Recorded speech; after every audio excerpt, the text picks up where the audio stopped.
I am willing to admit that war has accomplished much in the progress of the world.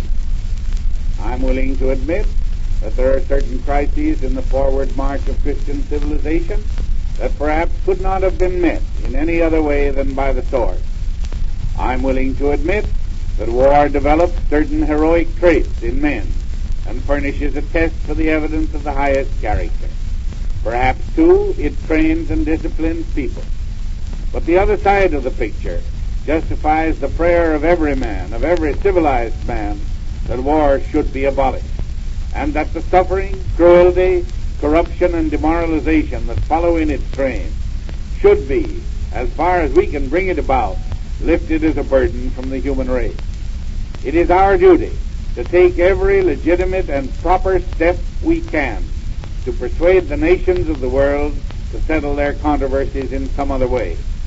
They are looking to us as a country independent of entangling alliances, separated from all possible attacks by two wide oceans, rich, powerful, and in a situation where nobody can accuse us of being afraid of any nation or of taking this step because we are afraid of war if war were a necessity.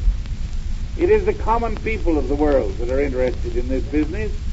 They know when we have war, it is they that have to bear the burden.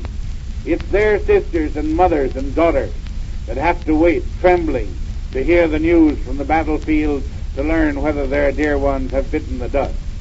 It's the great mass of the plain people that Lincoln loved so well that have to stand the brunt of war.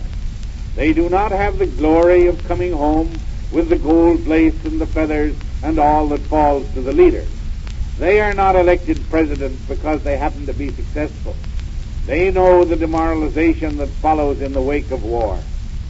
We should lead the way, and all doubts as to our constitutional authority should be resolved in favor of our stepping forward as a nation with the power, the wealth, the fortune, and the opportunity that God has given us to help along the movement of Christian progress toward permanent peace.